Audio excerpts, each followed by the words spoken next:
കടക്കാരൻ മരിച്ച ലക്ഷണമാണ്. ആ ഹലോ ചേട്ടാ. വരുന്നു വരുന്നു. ഒരു പാക്കറ്റ് 555. 555 ഇവിടെ ഇല്ല. അയ്യോ, 555 കാണുമോ? അതും ഇല്ല. ഒരു പാക്കറ്റ് സിംഗിൾ 5 ഇങ്ങനെ വാങ്ങി വെച്ചൂടോ? ശ്രമിക്കാം. അടച്ചിട്ട് മണലി വരാൻ പോടെ ഇറക്കാം. മുയലാളി മുയലാളി മുയലാളി, 555 ഈ നാട്ടിലും കിട്ടുമെന്ന് തോന്നുന്നില്ല.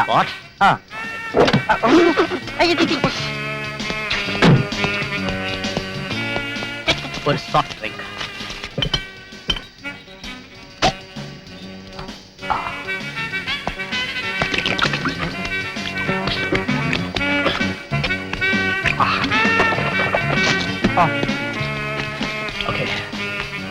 ചില്ലറയില്ല, ബാക്കി താരെടുത്തോ. ഇതിന്റെ ബാക്കി കുടിച്ചോ. 100 രൂപ നീ താ. ഈ 10 പിടിച്ചോ, അതിന്റെ ബാക്കി എടുത്തോ.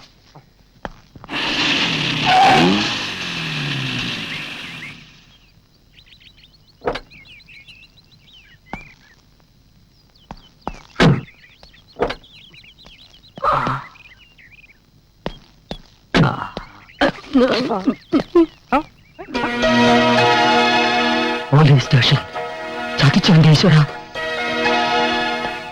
മുതലാളി മുതലാളി ഇത്രയും കാലം ലോക്കപ്പിലായിരുന്നു താമസിച്ചിരുന്നത്. പിന്നെ വാടക വീടെന്ന് പറഞ്ഞതോ? ഓ മനസ്സിലായി. വലിയ വലിയ കള്ളന്മാരൊക്കെ ജയിലിന് തറവാടെന്ന് പറയുന്ന പോലെ മുതലാളി പോലീസ് സ്റ്റേഷന് വാടക വീടെന്ന് പറഞ്ഞായിരിക്കില്ലേ? രാഷ്ട്രീയക്കാരനെ പോലെ ആൾക്കാരെ വഹിക്കാൻ വായിട്ട് അലയ്ക്കാതെ വണ്ടി കയറിയിടാ. നീ ഒരു ഡ്രൈവറാണ്, ഞാൻ പോയിട്ട് പോന്നേക്കാം. മാസത്തിൽ ഒരിക്കൽ ചെന്ന് ഒപ്പിട്ട് കൊടുക്കണമായിരിക്കും. കള്ളൻ പോയിട്ട് വരട്ടെ.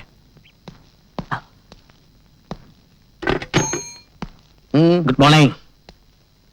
ഞാൻ ഇവിടുത്തെ പഴയ ഒരു അന്തേവാസിയാ. ഏതാ സെക്ഷൻ? മോഷണോ പിടിച്ചോറിയോ? അയ്യോ, അന്തേവാസി എന്ന് പറഞ്ഞത് ഈ വീട്ടിൽ മുമ്പ് താമസിച്ചിരുന്ന വാടകക്കാരൻ എന്ന നിലയിലാണ്. ഓ മനസ്സിലായി. ഡ്രൈവർ ഓമനക്കുട്ടൻ. അതെ. ഡ്രൈവർ പണി മതിയാക്കി താനെന്താ സർക്കസിൽ ചേർന്നോ? എന്താ സാർ അങ്ങനെ ചോദിച്ചത്? ഞാൻ അഭ്യാസം കാണിച്ചില്ലല്ലോ.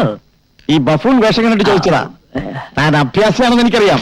നിന്ന് നിൽപ്പി മുങ്ങുന്ന അഭ്യാസി. അയ്യോ, ഞാൻ മുങ്ങിയതല്ല, വിഴുങ്ങാൻ പോയതാ. വിഴുങ്ങാനോ? അതെ, ഹൈദരാബാദിൽ ആസ്മയ്ക്കുള്ള ഒരു മീൻ വിഴുങ്ങാൻ പോയതാ. ആസ്മ മാറണമെങ്കിൽ മീൻ മാത്രം വിഴുങ്ങിയാൽ പോരായിരുന്നു ഓമനക്കുട്ട. 4-5 മാസത്തെ വാടക കൂടി വിഴുങ്ങണോ?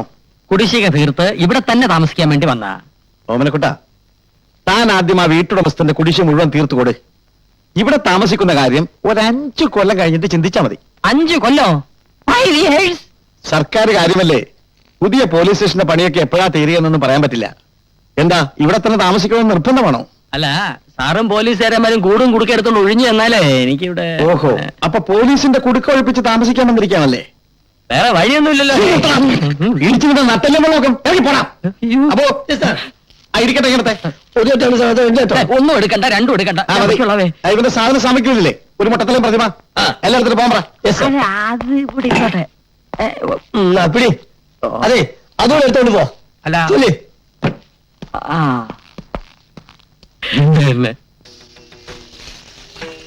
ഇനി ആശ മാത്രമേ ഉള്ളൂ ഞങ്ങൾക്കൊരാശ്രയം.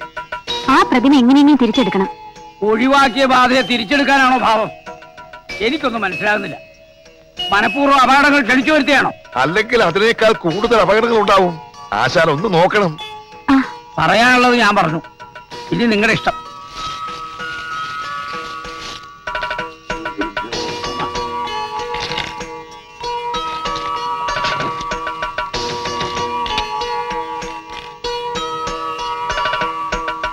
വടക്ക് കിഴക്ക് ദിക്കിലൂടെ ഈ വസ്തു സഞ്ചരിച്ചുകൊണ്ടിരിക്കുക. വടക്ക് കിഴക്കെന്നൊക്കെ പറഞ്ഞാ ഞാനത് എവിടെ പോയി കണ്ടുപിടിക്കാനാ? അത് തിരിച്ച് കൈവരാനുള്ള മാർഗം എന്തെങ്കിലും പറഞ്ഞത് ആശാനെ? അത് തിരിച്ചു കയ്യിൽ വന്നാൽ അനർത്ഥങ്ങൾ ഉണ്ടാവും. അതല്ല ഞാൻ സഹിച്ചോളാം. എനിക്കത് എങ്ങനെയും കിട്ടണം. എങ്കിൽ നാളെ ചൊവ്വാങ്കോട്ട ദേവീ ക്ഷേത്രത്തിൽ ചെല്ലുക. ക്ഷേത്രകുളത്തിൽ മുങ്ങിക്കുളിക്കുക. എല്ലാത്തിനും നിവൃത്തി ഉണ്ടാവും. ദേവി അനുഗ്രഹിക്കട്ടെ. ഗോപാല, ഇത് പ്രേതബാധയുള്ള പ്രതിമയാണെന്നാണ് പറയുന്നത്. ഞാനത് വിശ്വസിച്ചിട്ടില്ല. എങ്കിലും ഇതിനി കൂടെ കൂടെ നടക്കുന്ന അത്ര ബുദ്ധിയല്ല. ഇത് ഉപേക്ഷിക്കാൻ പറ്റിയ സ്ഥലത്ത് എവിടെങ്കിലും വണ്ടി ഒന്ന് നിർത്തുക. ഒക്കെയോ പുഴയോ അങ്ങനെ എവിടെങ്കിലും. എനിക്കറിയാൻ പാടില്ല എന്ന് ചോദിക്കുക. അറിയാൻ പാടില്ലാത്തത് ചോദിക്കണ്ട. അറിയാവുന്ന ചോദിക്കാലോ. ചോദിക്ക. മുതലാളിക്ക് എന്താ ഇടപാട്? മന്ത്രവാദോ അതോ കള്ളക്കടത്തോ? എന്തായാലും എന്റെ അടുത്ത് തുറന്നു പറയാം. മുതലാളിയുടെ ജീവൻ കയ്യിൽ പിടിച്ചിരിക്കുന്ന എന്റെ അടുത്ത് എന്തിനാ ഈ സസ്പെൻസ്? തമ്പാനൂർ ബസ് സ്റ്റാൻഡിന്റെ ഫ്രണ്ടിലെ പാർക്കില് വിശക്കുന്നു പറഞ്ഞ് തെണ്ടി നടന്ന ഊള ചെക്കനെ പിടിച്ച് ഡ്രൈവിംഗ് പഠിപ്പിച്ച് എന്റെ ഡ്രൈവറാക്കിയത് എന്റെ ലൈഫിലെ സസ്പെൻസ് പറഞ്ഞു തരാനല്ല. എടാ, അനാവശ്യ കാര്യങ്ങൾ ഇടപെട്ടാൽ നിനക്ക് കിട്ടുന്ന സസ്പെൻഷൻ ആയിരിക്കും. കാശുള്ളവൻ എന്തും ആവാലോ.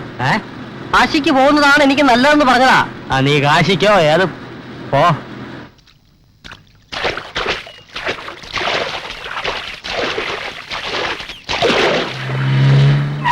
അയ്യോ, കൊക്കയോ പുഴയോ എന്താന്ന് അറിയില്ല, പക്ഷെ വെള്ളമുണ്ട്. ആ മൊട്ട തലയെടുത്ത് പുഴയിലോട്ട് തള്ളി മുതലാളി.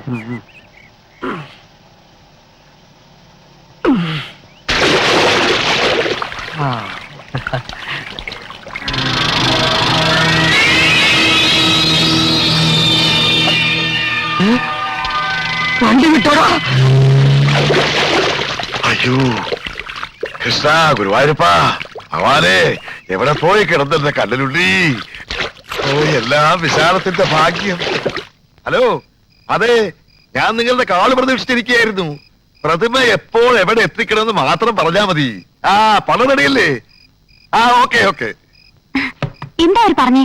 മുനിസിപ്പൽ ഗോഡൌണിൽ രാത്രി 12 മണിക്ക് പ്രതിമയായിട്ട് ചെല്ലണമെന്ന്. ശരിക്കും എണ്ണി നോക്കി വാങ്ങണം, ചിലപ്പോ കള്ളനോട്ട് തന്നെ പറ്റിക്കും. അണ്ടേ, 10 ലക്ഷം രൂപ അവിടെ ഇരുന്ന് എണ്ണി നിരക്കി 2 ദിവസം കഴിഞ്ഞ് ഇറങ്ങി എത്താം. ആ, അത് പറഞ്ഞപ്പോഴാ ഓർത്തത്. ഒരു പെട്ടി കൂടെ കൊണ്ടുവയ്ക്കോ. പെട്ടി അവരെന്നെ അടിച്ചുടച്ച് പെട്ടിയിലാക്കി ഇങ്ങോട്ട് അയക്കുമെന്നാ എന്റെ പേടി. പെട്ടിയായിട്ട് എല്ലാം. ഹലോ, പറഞ്ഞതുപോലെ എല്ലാം കറക്റ്റ് ആണല്ലോ? പറഞ്ഞ തുക മുഴുവനുണ്ട്. അയ്യോ, ദാദാ.